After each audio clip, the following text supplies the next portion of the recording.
आपणकर कौन सी ग्रह खराब अच्छा कि चलतु आज्ञा जीवा जगन्नाथ दर्शन करवा। आपणकर जेकोसी ग्रह आज्ञा खराब थाउ प्रत्येक दिन जो भक्त जगन्नाथ दर्शन करुथिबो जेमितिका ग्रह खराब थिले मध्य आज्ञा ग्रहर प्रभाव बेसी तापरे पड़िबनी।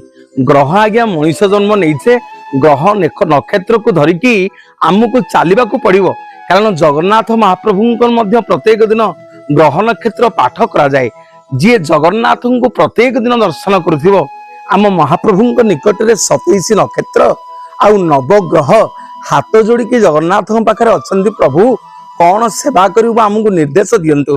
मोर माँ माने बापा माने जगन्नाथ महाप्रभुंकर जोड़िए नेत्र जोड़िए ग्रह सी होउछन्ति सूर्य आउ चंद्र रवि आउ सम।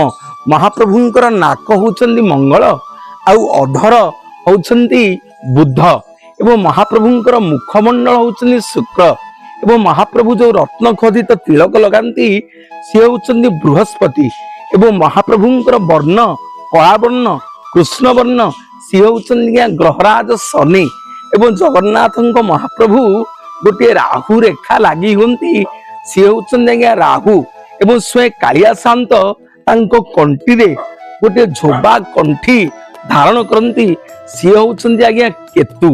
9टी जाक ग्रह को जगन्नाथ महाप्रभु निजे धारण करिसेंती। जो भक्त प्रत्येक दिन जगन्नाथ दर्शन करे ताको आज्ञा ग्रह पीड़ा हबनी।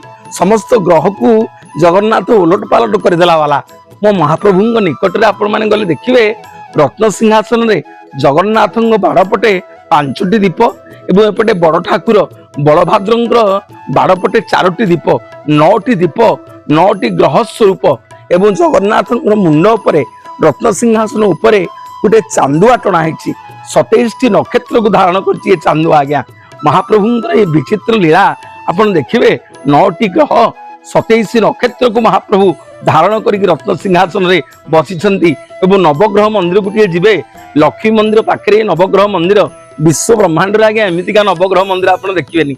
सबुठी आज्ञा ग्रह मानकर गणना रवि ठारू आरंभ होता है एठे किंतु आज्ञा उलटा ता कारण है महाप्रभु समस्त ग्रह को उलट पालट कला वाला।